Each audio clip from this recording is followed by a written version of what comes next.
I think we've been pretty nails on this. I thought it was hysterical that yesterday afternoon, Mark Berman, in the New York Post, I think he is, said, oh, well, Danny Ainge is asking for 4 unprotected first-round picks. And he doesn't really care about who the other players are. So where are you getting that from? And I'm not saying he's poaching from us. But what I continue to tell you on this show is when you want Jazz-related news accurately and you want it first, you come to the Monty Show. Because we told you that 3 weeks ago. Danny Ainge is not concerned with the veteran contract he gets in return. He's just not. Danny Ainge is focused on 4 unprotected first-round picks. He has never, not one time, asked for 8 unprotected first-round picks. That's not even possible. He has not been offered 7 total first-round picks. That offer has never been made. And this story about how, the Knicks only offered 2 first-round picks. Well, they offered their 2 unprotected first-round picks, which is what they have, and they have a hodgepodge of others. So the truth of the matter is that Danny Ainge is asking for 6 first-round picks. He would take 4 unprotected first-round picks to make this trade happen. Danny Ainge would do that. He is asking for Quentin Grimes. The Knicks have said we're not trading Quentin Grimes. And what the latest on this deal is that the New York Knicks should walk away from this. That's what the latest is. It is very clear to me the Knicks don't have the assets to appease Danny Ainge. And Danny is in no hurry and has no need to trade Donovan Mitchell, which is why he's not come off of his original ask of 6 first-round picks and Quentin Grimes and Emmanuel Quickly. Obi Toppin's not getting this trade done. And I was again told yesterday that R.J. Barrett is less than ideal for the Utah Jazz. A source directly involved at the Utah Jazz told me that the Jazz they don't have an appetite to extend R.J. Barrett's contract. It's not that he's a bad player. They just don't want to extend his contract. Yeah. The biggest issue in this deal is that the Knicks probably don't have the compensation that Danny Ainge wants to get this deal done. And for everybody, the other thing I want to clarify that we reported last week again, they're looking for a third team. All this talk about the Washington, Wizards trying to trade for Donovan Mitchell, the Wizards have never inquired about Donovan Mitchell. They've inquired about being a third team in a Donovan Mitchell trade. And as far as Charlotte goes, there's some belief that Charlotte wants to trade for Donovan Mitchell and send Gordon Hayward back in return. The Jazz are not doing that deal. I mean, that's just not. Yeah, the Jazz are not. The Jazz have, and it was explained to me the Jazz and the Hornets have never had substantive conversations about it. Yeah. There is no doubt in anybody's mind that Charlotte would love to make that deal. The Jazz have no interest in that trade. I'm sure Charlotte would love to make that deal. Yeah. I mean, are you kidding me? It's a disrespectful offer. Gordon Hayward for Donovan Mitchell and whatever pick compensation would be involved. Come on. I mean, it's just, let's not do this whole thing where we have some conversation around whether Gordon Hayward wanted to leave or wants to come back or wants to have a storybook ending where it all started for him. Or we're not doing that. No. The Jazz are not interested in Gordon Hayward. The Jazz not at that level. I don't think. I mean, it's just not. Gordon Hayward for Donovan Mitchell is just not even a talking point. It's not a conversation. Yeah, and I think that what's going on right now, just generally speaking, is the media is thirsty as hell right now. That's what's going on. The Kevin Durant, Kyrie Irving, Donovan Mitchell trade machine just churns along. And I think that right now, again, and I'm sure that the people that listen to this show regularly are probably burned out on it, as are we, of saying literally every day, hey, this is the price. Again, the beauty of YouTube. You will not find this on the radio or anywhere else. The beauty of YouTube is you can go back and listen to what we said weeks ago. And we said it weeks ago. It's 4 unprotected first-round picks. That's the starting point. And then you put players around that, and you have yourself a deal. If Leon Rose doesn't want to pay that price, then he can move along. I mean, that's just the business in the NBA. It is what it is, man. Yeah, I don't have any doubt that this deal could get done. And I think it gets done in the first week. If it's going to get done, I'd have to believe it gets done the first week of September. I think Patrick Beverly's a pretty important, trade chip in this conversation, which is why I think that you have to look at, what assets are available to be exchanged. And I think that there has to be a third team. But again, I just go back to what I said a minute ago. I do think it's time for the Knicks to walk away. Yeah. Because Danny Ainge is not going to take anything less than 4 unprotected first-round picks. I don't believe that he's going to take 2 and 3 garbage picks on top of that. It just doesn't make a lot of sense. For a guy in Donovan Mitchell, the real value here, in my opinion, in today's NBA market is 4 unprotected first-round picks. And I think when you look at what Donovan Mitchell brings to the floor, you're talking about a guy who's on the verge of becoming a superstar. He is not in his prime yet. He is only entering his prime at this point. He's, 25 years old. I mean, you have a real asset there. Giving that away for 2 first-round picks and a bunch of muddy water doesn't make a lot of sense if you're the Utah Jazz. Mm-hmm. And again, I just say if you're the New York Knicks, I would advise Leon Rose, walk away from this. And I don't know why Leon is quite so fixated at this moment in time on Donovan Mitchell. He does not make you a championship contender. Well, and there's this thought that Don and Jalen together on the Knicks would attract another superstar. Like, hey, if we create this situation, another star is going to want to come here. And that, to me, I think is a very dangerous game to play. You're essentially saying, hey, we're going to do this without any assurances that a star's going to come to solidify the roster. That's a dangerous game. That's a game that I would not be playing.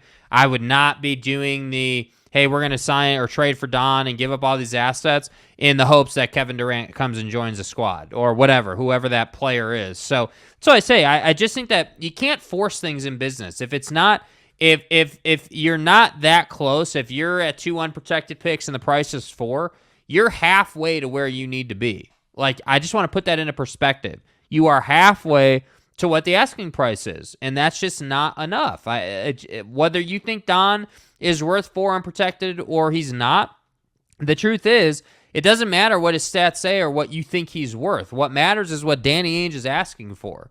So that's why I say it's just simply a matter of, if they walk away from the deal, what else can they go and do? And being that they're so obsessed with this deal, it doesn't seem like they have a lot of other options. Yeah, I'm a little surprised that Leon's hung on this long. I think because we also were the first to report that Leon Rose became quite frustrated with Danny Ainge. I don't think there is animosity from Danny to Leon, but I absolutely think that Leon Rose is frustrated with Danny Ainge because this deal should have been done, frankly, a month ago. And it's not because Danny Ainge has not come off of that asking price. And again, I just refer back to what we talked about and what we've reported for the last month. And that is that Danny Ainge wants 6 first-round picks. Danny Ainge wants 4 unprotected first-round picks. Yeah. And I think Danny Ainge knows he has to have Quentin Grimes. And I think those are the ingredients to make this deal happen. And I think Leon Rose is not willing to do 2 of those 3 things. I think he's not willing to put anything more than his own 2 first-round unprotected picks in there. And he's not willing to trade Quentin Grimes. Yeah. And I think that's why I say, you can keep hammering away at a nail, but you're not going to make any progress on it. You guys know where you're at, and I think that's why the Knicks have been out trying to find a third team. I truly don't believe that Danny Ainge is efforting everything he can to trade Donovan Mitchell. And the other thing that was described to me yesterday was about this notion that Donovan can't possibly come back. Donovan Mitchell's well aware of what this situation is about. Donovan Mitchell has been in the loop on this from day one. The Knicks have been his number one. There was a lot of talk about Miami. Donovan Mitchell, I don't think has ever said, yeah, Miami would be my first choice. I think if Donovan Mitchell was asked today, if it was, hey, do you want to play for the Knicks or Miami? Right now today, I think he would take the Knicks. I think yesterday he would have taken the Knicks. I think tomorrow he's going to take the Knicks. And I think if he ended up in Miami, no, I don't think he'd be unhappy with that. But the plain and simple truth is Donovan Mitchell's been in the loop on this. This is not shocking. He's not reading Mark Berman in the Post to find out, what's going on with his trade situation. Danny Ainge, the Jazz, and Donovan Mitchell are in contact. They're in regular contact. This is not a surprise. So this idea that somehow Donovan Mitchell is shocked or disrespected He's or disappointed. Unnerved. To me, it just like that report was total. That was bonkers. Like it's garbage. That just was not accurate. There was never a time where Donovan Mitchell was walking around saying, I'm unnerved or come on. Donovan Mitchell but that's bullshit. Donovan Mitchell was well aware that this Rudy Gobert trade was going to happen back to December. So this is not nothing new. Yeah. The biggest question is, what is Leon Rose's threshold for frustration? Because I think that's where he's at with Danny Ainge. That much has been made clear over the past at least 3 weeks. I think it was 3 weeks ago we first reported that. Mm-hmm. This is not surprising. This is not new. Ken Williams says, Jazz doesn't want to trade Danny. That's why the price is too high. Donovan? I think that's why the price is very high. Yeah. I think that's why the price is very, very high. Yeah. I think when you look at where the Jazz are, I think it's one of those things where you have to find a way. And this is just my opinion. Mm-hmm. If you are Danny Ainge, you have to find a way to keep the Knicks engaged. Right. Because if you can get 4 first-round picks, I think you have to do that. I just don't think there's any doubt about that. Donovan Mitchell's value to you is 4 first-round picks. This is one of those rare situations where you don't have to make that move. You just don't have to do that. Yeah. So if you do trade Donovan Mitchell, this is a guy that's 25. He's not in his prime yet. He's busting his ass in the offseason. He's a very good citizen in your community. He's a good teammate in the locker room. There's no impetus to trade him. He's not asked to be traded. He's not demanded to be traded. You better hold that bar high. Yeah. So, Ken, to your point, yeah, I think that's absolutely right. Pat08 Mullen says, I'm behind here, but you guys are delusional. You lost a major bowl. You didn't win OK Star Baylor. Both won their bowl. Let's calm down. It's about brand and Utah's brand. I like Utah, but calm down. Okay. Ryan Scandura. Leon wants to get this done because he's accumulated enough first-round picks to trade for an all-star, and he's traded out of his picks and passed on guys for more picks. So, yeah, something needs to get done. Depends on who you believe. The one thing I've consistently heard about Leon Rose is he's handled this exceptionally well. Yeah. He's operated at a very high level this offseason. He's got a roster he can open the season with. I don't think, if I'm Leon Rose, and this is just my opinion, A, I walk away from this deal, no doubt. Mm-hmm. B, the next trade I make has to be transformative. If I'm going to give up 5 first-round picks and 2 of my own that are unprotected, it's got to be for a guy who puts me at the door. And then we just need to perform and develop to kick the door open.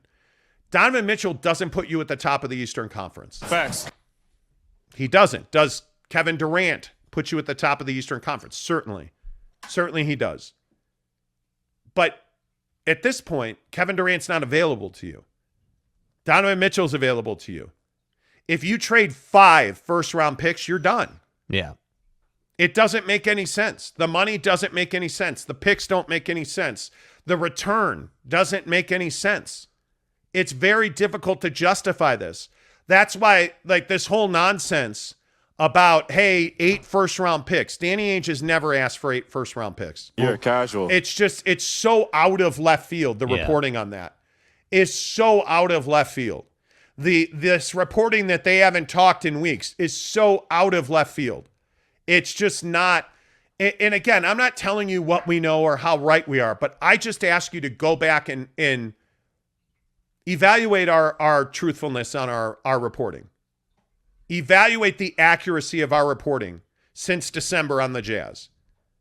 I think we've been pretty nails on it. Yeah. Danny Ainge and the Jazz, Leon Rose and the Knicks have communicated at least weekly, and through a lot of this process every other day. Over the holiday, yeah, they didn't talk for 3-4 days. But that's not abnormal. You weren't making this deal in that period anyway. And now you're in a situation where you have to go out and find a third team to make the dance party happen. So there's naturally going to be lulls in these processes. I think you're right, Scandura. I think that Leon Rose wants to make a deal. Yeah. I think Leon Rose knows that what he did at the draft cannot go for nothing. So he'd like to make a deal. I just think this is a huge mistake. Yeah, and I also think if I'm Leon Rose, there's value to me. There's value in waiting, in letting some of this season play out a bit. I mean, what happens to these trade conversations if Donovan Mitchell comes out and struggles this year? I mean, I doubt that's going to happen. I don't think that anyone believes it's going to happen. But what happens if Donovan Mitchell's value goes down? Now you have more leverage over Danny Ainge in those conversations. On the flip side of that, if Donovan Mitchell comes out and does what we think he's going to do, the conversation stays the same and the price stays the same. And the appetite of the organization and the fan base and like the culture in New York probably goes up to get Donovan Mitchell. I mean, if we're being honest, if he's doing 30 a night and 10 dimes and he's balling out, to get that kind of talent to pair with Jalen Brunson and the rest of them, I think is a no-brainer. So we'll see. I think that Leon's done a good job so far holding his water, but at some point you get to a portion of the conversation where you just have to say, okay, we're just going to put this on ice for 5 to 7 weeks, and I'll come back to you and we'll see where we are. Let's let camp play out. Let's let the first couple of weeks of the season play out, and let's see where we are. Yeah, I think one of the other things that's so important is that you have to find a way. If you're the Knicks and if you're the Jazz, you have to get equal value here. And I think that's very difficult to do because Danny Ainge certainly is not in a situation where he can take a loss on this. Mm-hmm. I think that much is very clear. Oh, and I think that's the problem. I mean, there's both organizations are high risk in this situation. If you're Leon Rose and you mess this up and you've given away all your draft capital, that's a problem, right? Obviously, that cannot be allowed to happen. But if you're Danny Ainge, you're basically going and tearing down a playoff team, a regular, consistent playoff team, not a winner, but a playoff team, a money-making team. You're tearing that down to do what? Yeah, I think you're exactly right. And the important thing, and I think the thing that is really crystallized here, is that there is an appetite to make this deal. And as we've said now, for the better part of a month, I think it's on the Knicks to make this deal happen.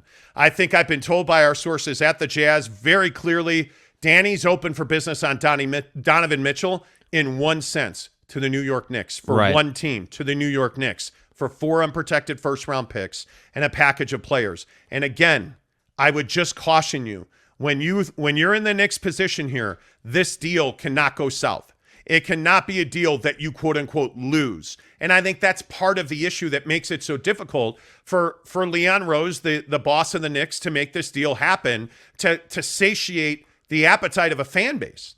And I think with the Knicks, you're in such a good position now that I think it's very difficult if you're the Knicks to even get anywhere near losing this deal. And how much does the Kevin Durant situation affect the Donovan Mitchell situation? Because if you're the Knicks, you have the app or you have the resources to go and chase Kevin Durant, obviously, and to have that conversation with Brooklyn. But again, it's kind of funny the position Leon Rose, again, the boss of the Knicks, finds himself in. In one hand, you have Danny Ainge, who's asking for more probably than Donovan Mitchell is worth. I mean, I think we can agree that Don is not worth 4 unprotected first-round picks, but that is the price right now because of the position the Utah Jazz are in. In the other hand, you have Kevin Durant, who is my favorite player in the league, admittedly, but who is a malcontent right now, who has this whole thing about fixing his reputation now that he's asked out of Brooklyn. And so Brooklyn wants a haul for that. So the difference is, if I'm Leon Rose comparing these two players, at least I know with Kevin Durant, he puts me at the top of the Eastern Conference. The difference is Donovan Mitchell doesn't do that. Yep, totally agree. 808 on the Monty Show. Okay, so what's going on with Kevin Durant? What's the latest on Kyrie and KD, and how does that impact the Jazz? We'll tell you about that in 2 minutes after we tell you about our good friends at the BBQ Pit Stop. Again, want to remind you, we are giving away a trip for two to see BYU and I said it again. It's okay. BYU and Notre Dame at the Shamrock Series in Las Vegas. That's at Allegiant Stadium on October 8th. The trip is October 7th and 8th. And here's what you get. It's fabulous, friends. You get 2 tickets to the game to see BYU and Notre Dame. You get 2 nights at the Palms Resort Hotel and Casino in Las Vegas, and we're giving you a $250 gas card to get you there. And it's all thanks to our friends at BBQ Pit Stop in Logan, Lehigh, Layton, St. George, and of course our good friends in Murray. I can't say enough about the BBQ Pit Stop, and if you've never been there, you've got to go, because if you're a barbecue guy or a smoker guy, and listen, I'm a smoker guy. I own a Traeger Ironwood 885. We joke all the time about flats versus drums on the show. I only learned how to use a smoker. I was all intimidated about it. I was scared. Like, I don't know how to do that. Let me get some charcoal briquettes. Right. No, friends. Let's change your life. Let's get you into a Yoder smoker, a Traeger smoker. How about a big green egg? They've got it all at the BBQ Pit Stop in Logan, Lehigh, Layton, Murray, and St. George. Just go in the store. You can ask them questions. How do you smoke a brisket? How do I smoke wings? Well, I can tell you right now, they taught me how to make wings on a Traeger. It's 35 minutes at 450 degrees. But first, you got to take those drumettes, not flats, because, Jake, we don't do flats on this show, right? I guess not. I guess that's a new rule. You take those drumettes, you mix them up in a bowl with some of that Kinder Italian seasoning that you can get at BBQ Pit Stop. Italian Chop House seasoning. Oh, I love it so much. You preheat that Traeger, you put in the pellets. Get a bag of competition series pellets at BBQ Pit Stop. Smoke those wings. The best wings you've ever had. 35 minutes on the Traeger. Good to go. Get all that knowledge at BBQ Pit Stop. We'll be at BBQ Pit Stop in Lehigh September 17th for our watch party. Oregon and BYU at halftime of that game. We're going to pick the winner for the trip for two to the Shamrock Series to see BYU and Notre Dame in Las Vegas. Welcome to the show. Monty and Jake with you every morning, 6:30 Mountain, talking about the biggest stories in Utah sports. And I think today, this Kevin Durant update is pretty interesting because I do think that it impacts the Utah Jazz. Because I think you also know that Danny Ainge has a lot of other assets that he's got to move. I think Mike Conley and Bojan Bogdanovic are 2 of those and probably at the top of the list. Mm-hmm. Because, again, I will say, Bojan Bogdanovic is going to wind up on a contender. And I think he's going to be the cherry on top of that contender. And I think Dallas would love nothing more than to swap Tim Hardaway Jr. and Bojan Bogdanovic and have Bojan standing in the corner to hit that 3 to win a game. I think they would love that. And I think that's exactly Bojan's value. I think they have a deal. If they want to be a third team, I think Dallas could be involved in a Knicks Jazz deal. I think the Lakers could be a third team. And this is where Kyrie and KD wind up coming into this story because for the longest time, the Nets have really tried to trade Kyrie Irving. He opted into his $37 million deal. But now we hear that the Nets are going to bring Kyrie Irving back to training camp. Bro, what are you talking about, man? Yeah, this Laker deal is not good enough for them to trade Kyrie Irving. The Lakers have been hanging on to those 2 future first-round picks they have. And they've been trying to do a deal. The problem is the Nets want nothing to do with Russell Westbrook's $47 million deal. So that deal's falling apart. Now, what does that mean? That means the Lakers have assets to make a trade. And that means that maybe this is where Leon Rose is going to get those 2 extra first-round picks that the Jazz need to pry Donovan Mitchell out of Salt Lake City. How likely do you think it is that the Lakers get involved in this? Yeah, I mean, Look, it's no secret the Lakers have to do something. I think that this combination or really how they've handled it, where you brought in Darvin Ham to replace Frank Vogel, and you've basically sent the message, we're running it back. I don't think that running it back with Russell Westbrook works. I just don't think that combination of LeBron, Anthony Davis, and Russell Westbrook works. I think Anthony Davis is too injury prone. I think Russell Westbrook and that shot just are not in a good place. I'm being nice about it, but it was embarrassing last season. So if I'm the Lakers and I know the expectation is to win championships, not be in the play-in tournament, then I inherently know that bringing back Russell Westbrook specifically is not going to get the job done. But what do we also know about the Westbrook situation as far as trades are concerned? The Utah Jazz have no appetite to buy out Russell Westbrook's contract. That's not something that is a conversation piece. So, yes, I do think the Lakers are going to be active. However, I don't think that we can just sit here and put together this 3-team thing where, those 2 extra picks go to the Jazz, but the price is buying out Russell Westbrook, because I don't think that Danny Ainge has any interest in that. And furthermore, I would say Danny Ainge, by doing that, would be doing other people a favor. Well, and I also think that's why this Kyrie report out of New York is so critically important. When you have Kyrie Irving going back to Brooklyn, I mean, let's say that happens. That eliminates this Laker deal. My question is, I don't know why, if you're Danny Ainge, you would want Russell Westbrook's contract.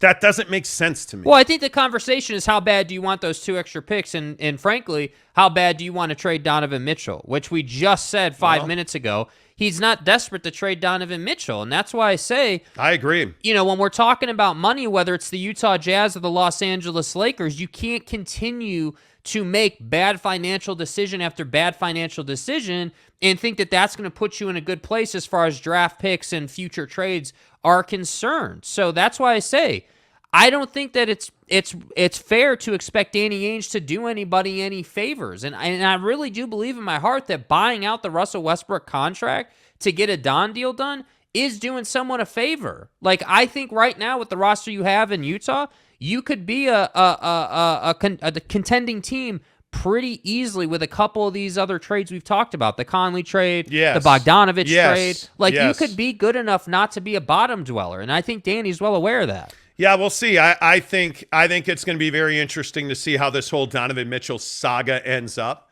because I actually think it's one of the most important moves in the history of the Utah Jazz. And I think when you're looking at the way the Jazz have done business, this Kyrie Irving report historically would be bad news for the Jazz. I think with Danny Ainge operating and with Danny Ainge running the Jazz, I think this is actually very good news for the Jazz, because I think it gives Danny a little more flexibility and it brings in other assets you wouldn't otherwise have access to. So if I had to guess, and here on August 23rd, if you were asking me to guess, I would tell you Donovan Mitchell winds up in New York the first week of September. I think it's 65-35 that trade gets.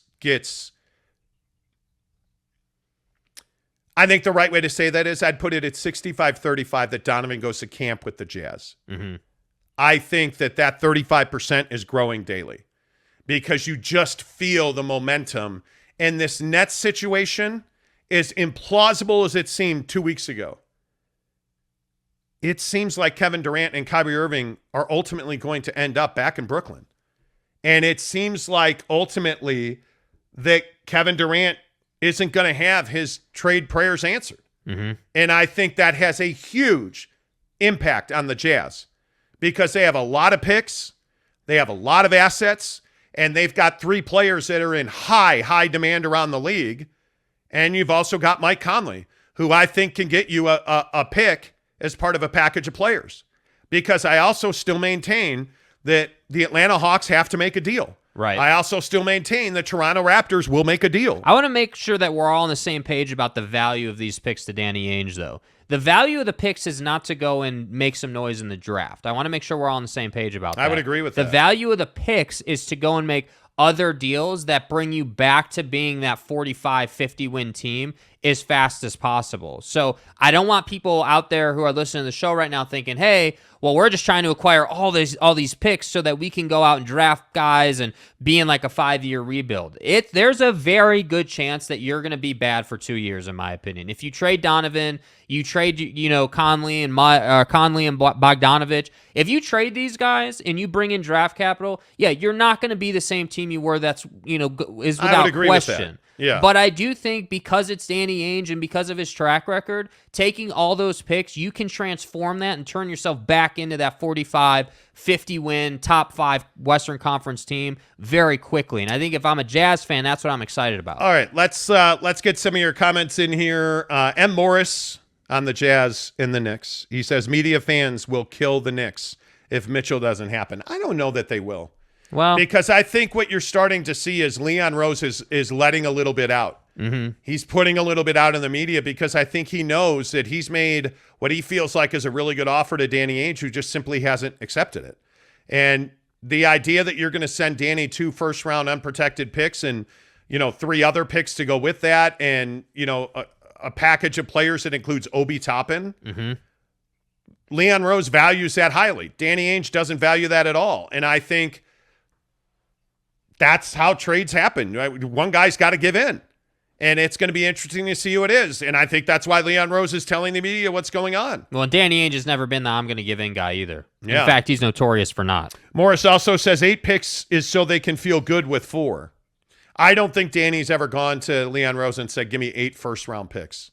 I've been told repeatedly that never happened. Yeah. So we'll see. ABC Kids Zone says, can the Knicks get another D. Mitchell comp player for less than 4 unprotected first-round picks? I doubt it. I doubt it, too. I think Donovan Mitchell, and this goes back to what do you think Donovan Mitchell turns into this year? Because I think when you look at what he's done this offseason, you look at the tape we've seen, you look at the workouts we've seen, you've seen a lot of mid-range game. You've seen a lot of quality, consistent three-point shooting. You've seen a lot of hops. His legs look fresh. This is a guy that's going to score 30 points a game this season. Mm-hmm. And if that happens, I think it's almost impossible for the Jazz to trade him. You don't trade a guy that scores 30 points a game.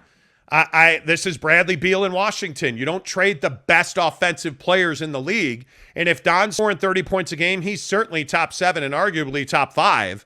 And I just don't think that makes a lot of sense to go and trade him. That's why I think his value is significantly higher now than it would be at the trade deadline. And by the way, if you bring him back this year and he's scoring 30 points a game and the All-Star game is right here in Salt Lake City, how do you make that trade leading up to the All-Star game? Can't do it. Because again, remember, the All-Star game is after the trade deadline. Yeah.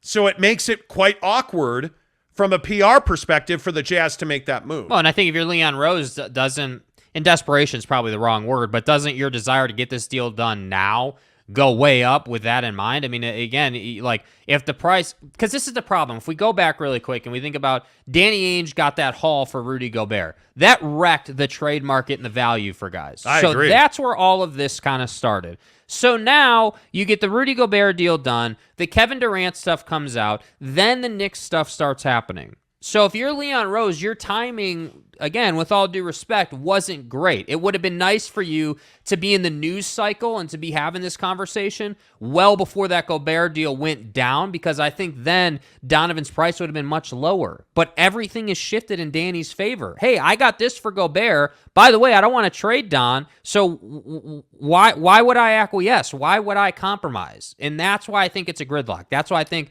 there's a good chance, in my opinion, that Don comes to camp as a Utah Jazz man. Yep, I agree. Brett Robbins says, got different work hours, so I can never watch the live show, but still support you guys. Keep up the good work. I appreciate you. Appreciate you watching the show when you're not working. Richard McDonald says, I hope they can get it done. Love Donnie. Don't want him to go. Yeah. Can't get it done, excuse me. Yeah. And I think that's part of the grind here is that Donovan Mitchell has a pretty strong fan base here. And I think it'd be awfully difficult to justify both Gobert and Don. Hey, 45 looks much nicer. If you're a Jazz fan, it's easier to buy that highlighter yellow uniform with a 45 on it. No, it's not. Right? Don't, come on. No, it's not. Come on. No. Come on now. No, I won't. I'm not doing it. Top Junkie says, where else will Danny Fleece get this type of package other than New York? If the Knicks walk, Danny misses out on 5 first-round picks because he got greedy. I don't think it's greedy. I think it's smart business. Danny Ainge doesn't have to do this deal. He's got a boatload of picks already. This is not a deal he's desperate to make. Yeah. Danny Ainge, and I know this frustrates Knicks fans, but Danny Ainge is in the catbird seat. Yeah. And this is why you see all the Utah Jazz fans saying, I hope this deal doesn't happen. He doesn't have to make this deal. He doesn't. He's got one of the best young scorers in the league right now. And if you can get 5 first-round picks, hey, that's great. But I just don't think you need to make this deal. I and really don't forget, Don't forget the Royce O'Neal trade. Everyone forgets that. That was at the very beginning of the offseason. He's a Brooklyn Net now. First-round pick. You got a 2023 first-round pick out of that. Like, again, and I know it's only one pick, but when we're talking about this Don deal and like, hey, when's it going to happen or what are the ramifications, you're right. Danny does have a stockpile of picks right now. So it's not as though he's got none and he needs those. It would just be nice to have. Well, and Top Junkie also says Ainge also has DM adding wins to a 23 tanking team. They're not tanking. I just disagree. They're not tanking. Yeah. There's nothing that the Jazz have done to this point that says they're tanking. Okay, well, they traded Rudy Gobert. Well, I mean, you had to trade Rudy Gobert. He was a guy that was an offensive liability, and really most of the time in the playoffs, a defensive liability late in games, who was making 23% of your salary cap. Mm-hmm. That's not a way to do business. I don't think. Ryan Scandura says, I think Donovan Mitchell can be a top 10 player in the league. I think Donovan Mitchell can be the best scorer in the league. Yeah. He's 25 years old. I think Donovan Mitchell's upside is immeasurable. Immeasurable. There's just no way to do that. Let's see. Talking with Raphael podcast says, I see that we're missing a point guard, shooting forward, and power forward, but that's a casual way of saying it. What do you see as a must to add for the Jazz? You got to get a big, because Azubuike's not a starting five in the NBA. Y'all feel me? You've got to get a legitimate five. And if that's Vanderbilt and you want to play smaller, I mean, this is why I wonder, where is Hassan Whiteside? And what is Hassan Whiteside doing? Mm-hmm. Is he a guy that you would bring back? I mean, he was remarkably inconsistent on the mental side of the game last year. Yeah, I definitely don't think you want him starting for you. Yeah. Ryan Scandura says, I'll be honest, there's plenty of teams that can offer two unprotected first. Yeah, there is. A ton of them. ABC Kid Zone says, spill the beans. Which teams are considering trading for Patrick Beverly? I think there's probably half a dozen teams that would like to have Patrick Beverly. I've heard a lot about the Bulls. The Bulls and the Jazz formed an interesting relationship over the Rudy Gobert negotiations. They texted. I would keep an eye on that. I'd absolutely keep an eye on that. Mm-hmm. I feel pretty good that there's about half a dozen teams that like Pat Bev. And I think the interesting one is, I don't know. I wonder about Milwaukee and Patrick Beverly, because I think Milwaukee knows they need that tenacity. They know they didn't have that tenacity last year. Well, and I think this is where the third team dynamic comes in.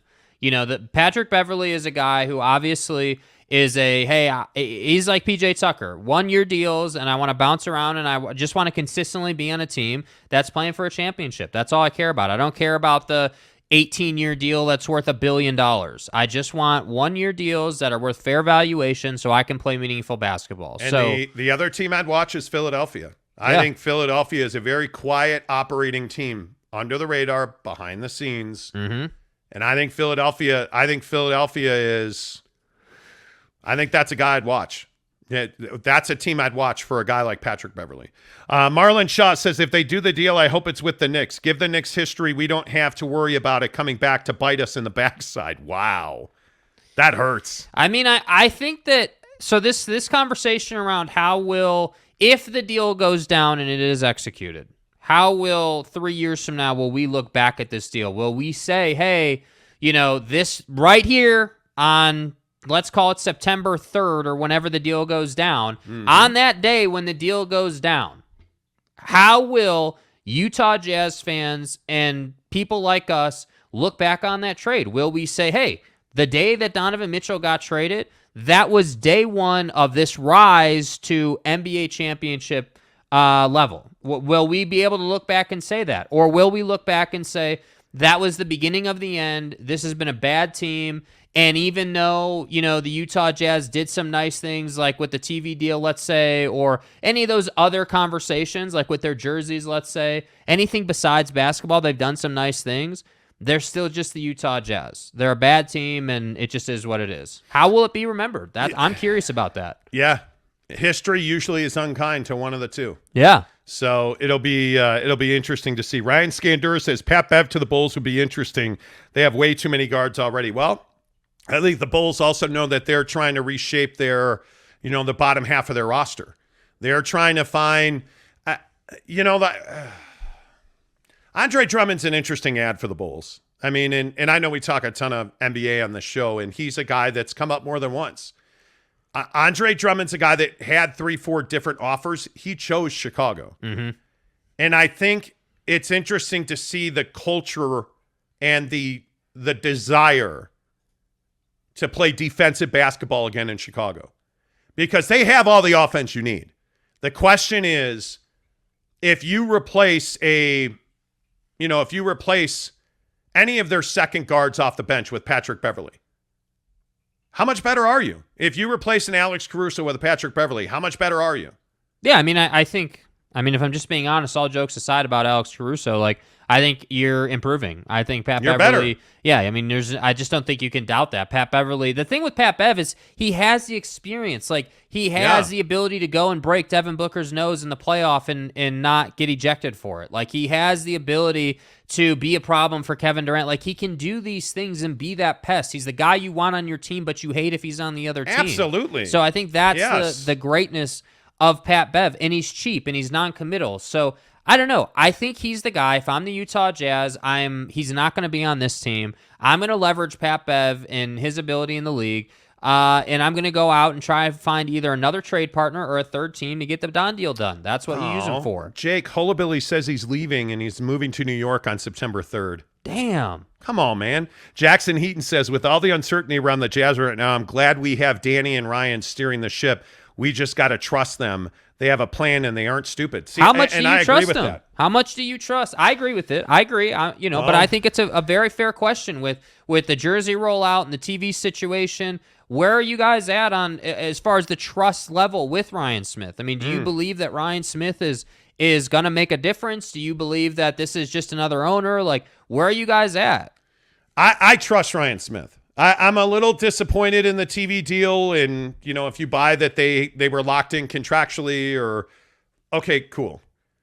They need a big win.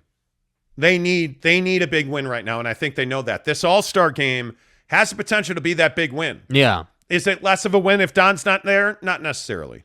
Not necessarily. It's simply a matter of if we jump 5 years into the future, has this team won a ring? I think right now that's a huge question mark. If they keep Donovan Mitchell, I think that rings a little closer. If they keep Don, they've been to the Western Conference Finals, in my opinion. I would agree with that. At least. I would agree. I think he's that important. Yeah. I really do. Yeah. K. Nuren says, if New York does the deal, they get the next Kobe or Michael. Don is just that good. Yeah, and Kay, I know you're a Jazz fan. I think those of us that have watched Don, I don't know that he's Kobe good. He's right there, though. I mean, he is. He's Jason Tatum good. He's Book good. But he's got to start winning right now. Yeah. Because he's not getting any younger. He is not getting any younger. I'm telling you right now, he's not getting any younger. ABC Kid Zone says, Woj Shams get their news from Tony Jones. Tony Jones gets his news from the Monty Show. You guys are always first. Not enough credit. Well, I appreciate that, bro. I think Tony Jones is well connected as anybody. So that's flattering that you would make that comparison. Brandon Butler says Ryan and Danny are still untying the knots that the Miller family tied around the organization's neck. I agree with that. And I think that the Rudy Gobert deal, and really it's not even the Miller family. I mean, the Miller family served this community remarkably well.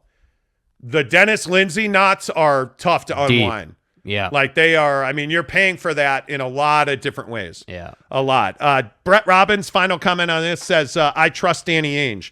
He will maybe not make the best of the best moves, but he damn sure tries. Ryan, I don't trust at all. It plummeted with those jerseys for me. Oh man, I cannot tell you how many Jazz fans have said that. I'm telling you, the jersey thing, like, I know it's like, I guess I hesitate to say this, but it's just jerseys. Like, it's not as though this is like a new building or something. Like, it's just jerseys they're wearing this year, but it matters, bro. Like if you have a bad jersey reveal and people don't like them, that really, I do feel like, is a big turnoff. And it's so funny we talk about jerseys. Like, earlier in the show, we were talking about, like, how much does Nike versus Under Armour matter? Or how much does that matter to a college recruit? Like, whether you're a college recruit or you're a Utah Jazz fan or whatever the case may be, it absolutely matters. If you have fire-ass jerseys, but your team sucks, you're still going to show up. And I just think that, like, they have to do something. I don't think these jerseys will last more than a year. But the problem is Jackson Heaton disagrees with you.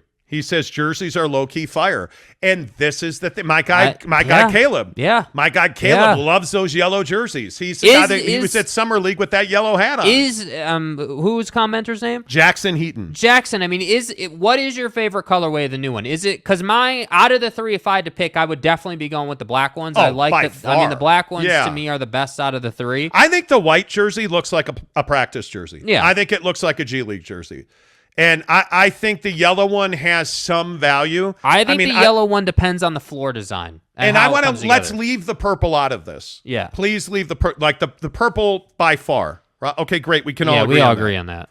I think the black one's the best one. Yeah. And I know we've talked about this ad nauseum. Yeah. Jackson says I dig the black. Yeah. They're so sick. You see what I mean? So I think we can all agree the black ones are good. I'm just telling you, it's that yellow one that's just rough, man. Riley O'Brien says those jerseys aren't great, but they're going to look all right on the court, especially the black ones. They're just jerseys. It matters, but they're not awful. Could be better, but they're okay. All right. Yeah. Jackson says the floor paint looks dope. See, I agree with him. I think the scheme matters. Here's the problem, the floors are way better than the jersey. Yeah. Yeah. Right? They are. How is that possible? Yes, they are. How is that? The building, by the way, the building is going to be fire. I mean, with all the upgrades for the All-Star game, and the building's going to be fire. Yeah. Those floor, the Purple Mountain, the purple stuff is legendary, unbeatable. Yeah. All right. I digress because we have to move off of Donnie trade rumors. Right. And we have to get depressed and we have to be sad. Donnie, please. And that's because your favorite foods are killing you.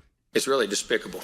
Now, I'm somebody who reads the Eat This, Not That blog. And if you don't read Eat This, Not That, you're crazy. Mm-hmm. I love that blog. Fat. It is one of my favorite blogs. I love it. They let go of a story today of the 5 things to avoid and to eat to live a longer, healthier, happier life. Let me guess, and I haven't read the article. These are all things that I would love. I'm assuming.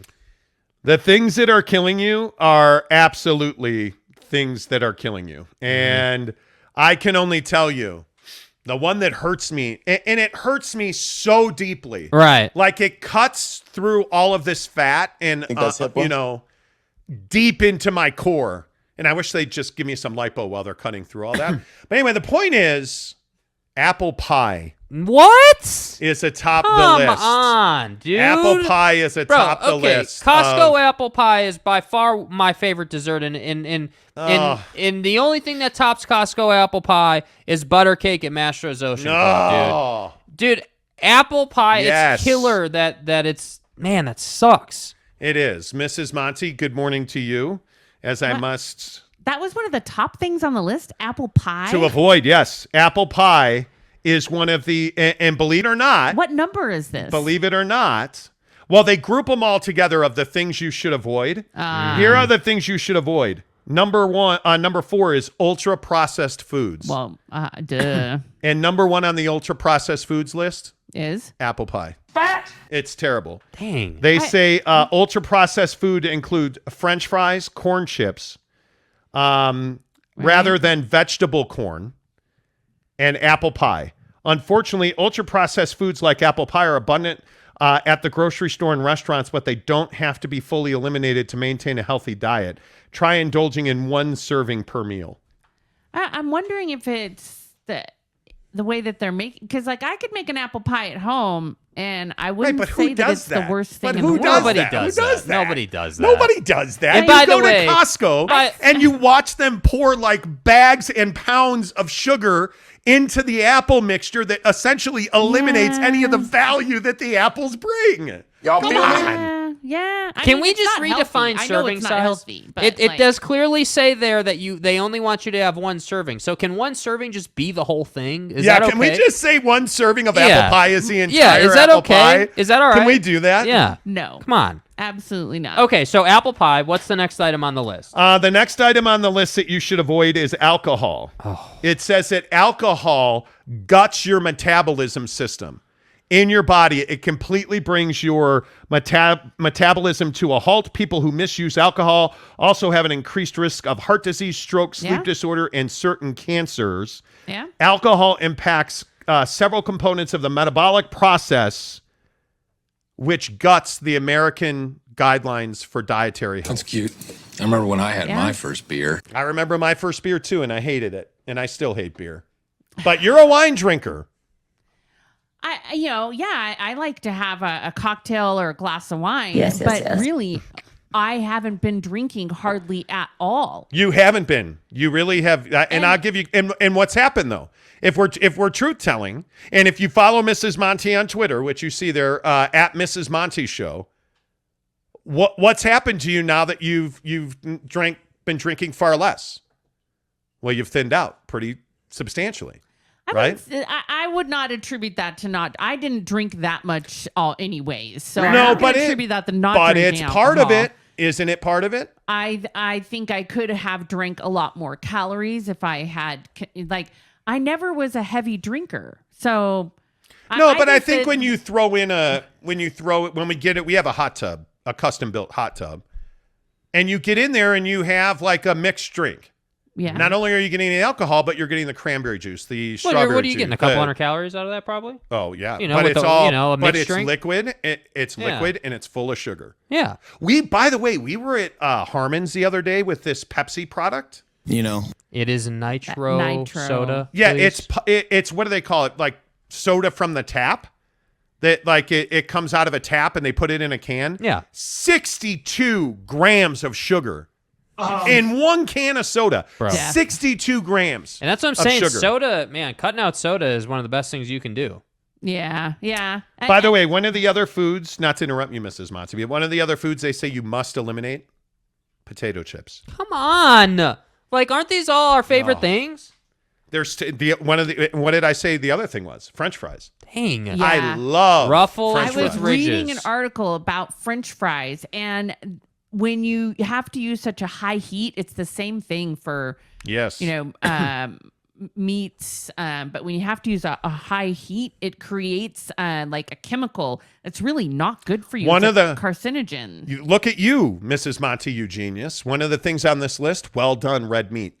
That's why we don't do red meat. That's why we don't do well done red meat. Charbroiled red meat is supposedly stocked with carcinogens. But again, not just because they advertise on the show. Get a smoker, bro. That's why smokers are partially better, man, because you're not getting that charcoal sort of carcinogens, I guess is the word. It's when different. the grill marks that you get when you put it on a grill, or like if you go to a Mastro's or a Ruth's Chris and you see those char grill marks on your steak, those apparently are bad for you. It's a flame grilled piece of meat. That's different than burning a pellet that creates heat and smoke. That's different.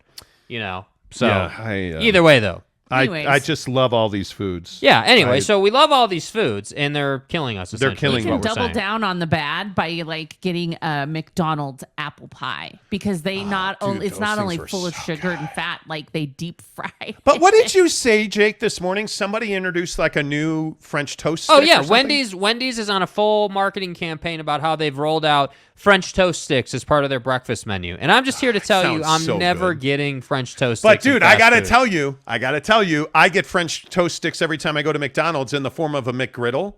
Yeah, that thing is amazing. The McGriddle's bomb. And they're horrible for you. Oh, terrible! Full of sugar and crap. Terrible for you. Terrible. By the way, I also get a sausage McGriddle, which is terrible for you. Yeah. They say processed meats. One of the things I ate a ton of salami as a kid. Right. Growing up Italian, let me tell you, I ate a ton. So a couple other things I want to put on here. The type of whole grain that you eat. Right. Millet is apparently terrible for you. Millet. Really? Millet. Yeah, it almost brings your thyroid to a complete stop. Really? Yes. They say that you are much better off with whole wheat, quinoa. Quino. The quino. Thank you. You're welcome. Whole wheat, quinoa, rice, or sorghum. Sorghum. Are we clear on that? Sorghum. They say that millet brings your thyroid to a complete stop. Okay, so I wonder how much millet you'd have to eat. But hold on, is that. millet in oatmeal or like where do you it's find grain. millet? It's a very tiny grain. We don't use it very much here in the U.S. Not at all.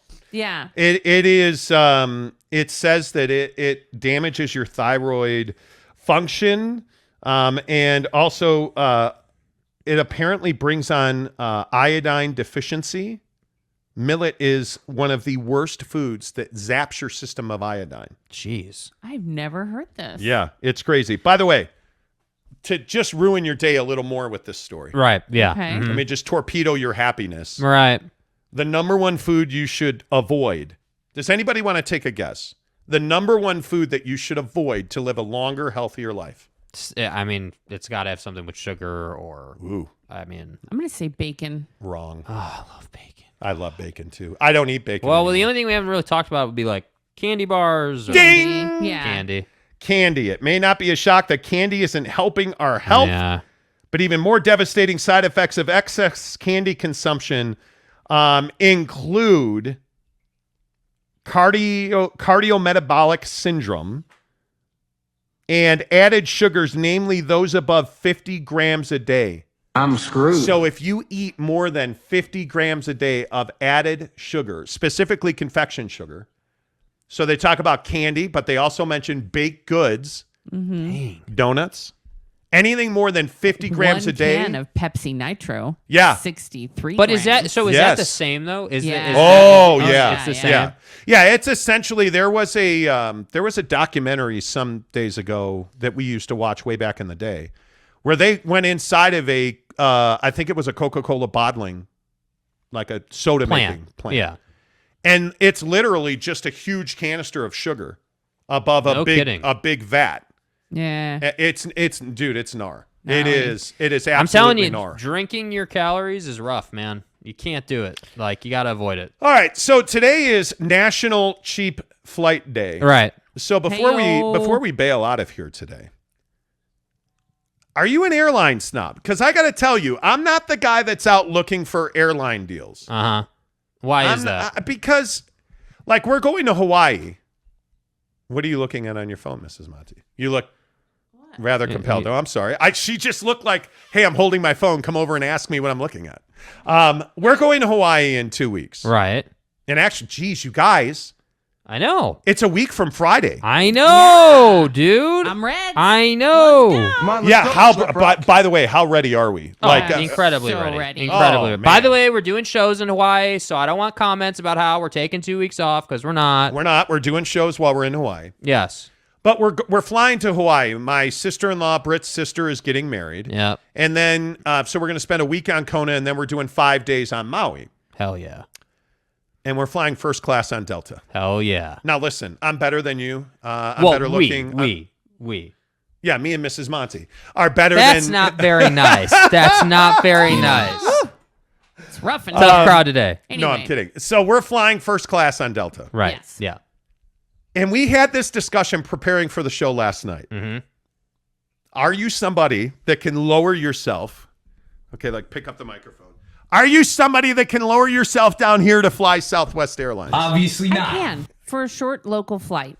For like You can. If I could get, like if I needed to fly to Phoenix, and I wanted to just go for the weekend, I'd be more likely to do, two $59 flights if that was an option. The thing is like it's not normally an option. So, but if I did have a route where if it was like a popular route like LA to Phoenix, LA to Vegas, short flights like that, Southwest I'm good with. I have done a few business flights where that's like the best route to get wherever I'm going.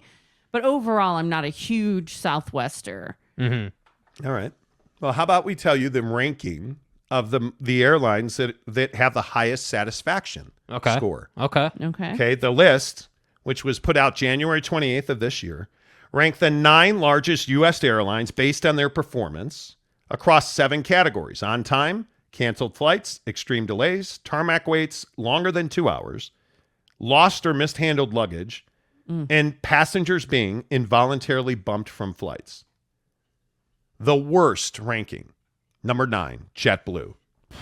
I'm a little surprised by Really? that. I've flown JetBlue, and I know, Mrs. Monty, you have as well. Yeah, it's been a long time, though, because they don't fly anywhere where I am. So Yeah, they're just regional, right? But yeah, but they have very select routes. They have limited routes, right? But back in the day when I was working at 95.7 The Game and KMBR in San Francisco, I lived in LA and I used to fly back and forth all the time on JetBlue. JetBlue. yeah, And it was great. That was Into Long 10, Beach Airport. 11 years ago. That was 12 years ago. Right. So Right? I mean, yeah, back then I had flown them a few times, but it was always very rare. Yes. I did love that they gave you a cookie, but And I do love Long Beach Airport. I love Long Beach yes. Airport. Yeah, if you've The never best been, airport. yeah, it's phenomenal. Next on so the list. Worst, number 9, JetBlue. Right. Number 8, not surprising at all, Spirit Airlines. Yeah, I can't do it. I have do it. never said I would do that. Who? Tied for number 6 and 7, Yeah. Frontier and American Airlines. American?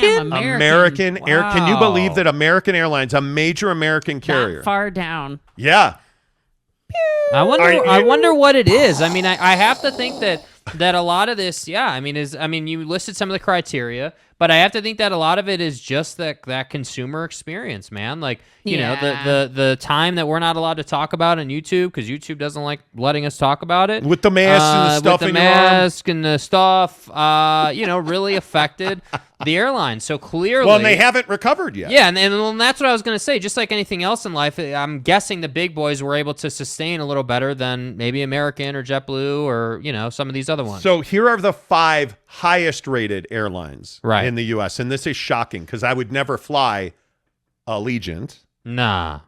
I've never flown it. Number 4, United Airlines. Okay. Number 3, Mrs. Monty, Southwest Airlines. Doesn't surprise me. Yeah. Number 2 is Alaska Airlines. Huh, what you know. The Yeah. most terrifying flight I've ever had Yeah, no, I'm good. was Los Angeles to Reno, South Lake Tahoe, on a turboprop plane, and I was terrified the entire time. I almost died. It was I'm many. good. That had to be 2007 You're fine. for my birthday. I almost died. Code 10 abort. Oh my gosh. A little pee came out. I almost died. Yeah, no, I'm good. Number 1, Delta Airlines. Let's go, baby. Delta, our hometown airline, Delta Airlines. Yeah, big fan of Now, Delta, I man. think it's important to read this one last thing about this story. The analysis found that JetBlue had the highest rate of extreme delays and incidents where passengers had to wait on the tarmac for at least 2 hours. Ugh. Can't At have least 2 hours. JetBlue also had the second fewest on-time arrivals behind only Allegiant Air and the second most customer complaints behind Spirit. I mean, that's Yeah. brutal. Yeah. That is brutal. That And their service has gone down that much. Yeah. Yeah. You know what? I used to love American Airlines. I used to have really good service. I used to have a Yes. lot of flight routes that I liked. I had good perks with them. So I always flew American. And even before the COCO, it was, they were already declining in service. Their staff is Yes. angry. They are not friendly. They are curt, like just, Why do you twist your face up like that? Because it's awful. One time American Airlines sent me these little like coupons that you could thank a staff member. So you could like give them, and I'm sure they get some sort of, perk every time they get one of those. And I hadn't had the opportunity to use one. And I was on the plane and I was like, oh, this lady's nice. And so I said to her, I didn't catch your name because you have to write the person's name on the fucking ticket. Yeah. Right. And she said, well, I didn't say it. Oh, wow. Oh. And I was like, let me put that right back in my pocket Well, excuse me. Jeez. and you can have a good day. Well, excuse me. Elon. Yeah, exactly. Like, the funny are you thing in is, service or not? Like, are you supposed to be customer service or yeah. not? But look at these comments. Marlon Shaw says, wow, American is my favorite. Renee Roca, I love American. I fly it anytime I can.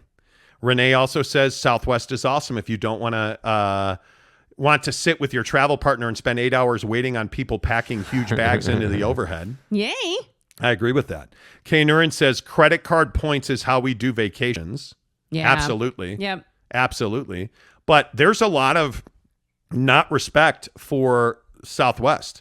Like Renee Roca also says, not a fan of Southwest. People are nice, but you don't get to book a seat. Not worth it. Yeah, I don't like that. See, that's a big thing for me. I want to be able to, dude. I want to choose my seat. Well, look at NY Jazz Fan. The $50 you save using Southwest isn't worth it. Yeah, and I agree with that. Depends. Like, what's your situation? Maybe all you care about is getting there. So you just, you're a single traveler. Maybe you're just cool with, I just need to get there. I don't care where I sit. It's a good deal, and they are very friendly. They are a lot of fun on their airline, so that works out. But if you're traveling with someone or with kids, like, I just think it's a recipe for disaster. But here's one other thing I want to add about Southwest. I was reading an article actually about Hawaii and the undercutting that Southwest is doing, and they are undercutting. So they offer inter-island flights, so like island hopper flights for $39 each, each way, right? Nice. Great deal. It's totally not sustainable. It actually costs the airline more to sell you the ticket for $39. It costs more to get you there. So all of the fees they have to pay, fuel, everything, staff.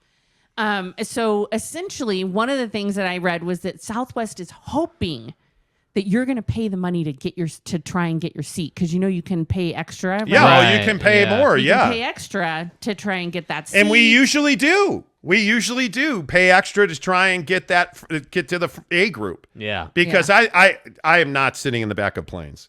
I'm 17 feet tall, dude. Like, I am not. SLC Peace Shooter says, just book Maui for 2023. Let's go. Gabe Ledley says, book cheap SLC flights for September 17th, you casuals. Gabe, I appreciate you. And see, Gabe is flying in to be at our event at BBQ Pit Stop on September 17th. And I am really excited about that. By the way, we're smoking pizza there. We're smoking wings there. You're going to get the first-hand experience of the greatness. It's going to be amazing. Yeah, come on. It's going to be amazing. Come on. Ruff's officials upset. Oh, God. Uh-oh. Says the people who look down at their nose at Southwest probably have a ton of credit card debt. I don't have any zero credit card debt. Yeah, don't have credit card debt. But I understand what you're saying. Like, Southwest serves a purpose. Now, the stuff they do, like, you just have to be willing. You got to be willing to stand in line. Don't fly Southwest out of Long Beach Airport in California. I've never seen such insane lines that are way outside of their tiny terminal, hours long of waiting to check in. I was like, oh my God. Yeah. No. What is this? No, Southwest. I'm good. Okay, I'm good. I'm not on Southwest. Yeah. I just can't do it. I just can't do it. I cannot do it. What you can do is buy that house you've always dreamed of. I want to, before we get out of here, I want to remind you, this hour of the show brought to you by Dever Davis at Academy Mortgage. And we seem to talk about this all the time. Can you afford? I don't have a down payment. I can't buy a house. Sure you can. Dever Davis at Academy Mortgage is your guy. He's done 3 mortgages for me. And trust me when I tell you, if you just pick up the phone and you call somebody off of the internet, or you're calling essentially a real estate farm, where all they look at you as is another dollar figure deal. When you call a guy like Dever Davis, you're a client of Dever Davis. You're somebody that is important to Dever Davis because he cares about the outcome of your deal, because he wants your business on repeat. He wants your business, your friend's business, your family's business. So he's going to take exceptional care of you. And by the way, he's taking exceptional care of my friends and family. I again will just tell you, when I bought my first house from Dever Davis at Academy Mortgage. Mm-hmm. I bought my second house in Arizona from Dever Davis at Academy Mortgage. This house I live in now, I bought it from Dever Davis. And this house is a great example of the current market. We had competitive bids for this house. Dever Davis made us a cash buyer. Now, did I have cash to pay for this house? I didn't. But Dever Davis gave us a letter that said, hey, this guy is pre-approved, no contingencies. Let's do this. And sure enough, that won us the deal. That's the kind of service you get with Dever Davis. And for all of you who are looking at refis, and for all of you who are like, hey, my house is worth $500, I paid $200, I want my $300, call Dever Davis today. Refi rates are great right now. Home values for buyers who've had their home for 5 years, you're way up here versus what you paid, call Devery. Take advantage of that. If you're somebody that's been, thinking about refining and you bid on the fence, get off the fence. Call Devery Davis at Academy Mortgage. 801-543-9666. 801-543-9666. Tell him Monty sent you to Devery Davis at Academy Mortgage. 278-545 is his NMLS number. Devery Davis, Academy Mortgage, are equal housing lenders. Show flew by today. Very fast. Thank you to everybody who watched the show. Again, get to your local barbecue pit stop. Any of their 5 Utah locations, Layton, Lehigh, Logan, Salt Lake City, and St. George. There's an enter to win box. Let us send you to Vegas. You get 2 nights at the Palms Casino Resort Hotel, 2 tickets to see BYU and Notre Dame at the Shamrock Series at Allegiant Stadium, October 7th and 8th. All you got to do is go to Barbecue Pit Stop, then join us September 17th for our watch party and grand prize giveaway at the Barbecue Pit Stop in Lehigh. Until tomorrow, Jake, say drums over flats. Drums over flats in the cubicle camp. Bye-bye. Bye.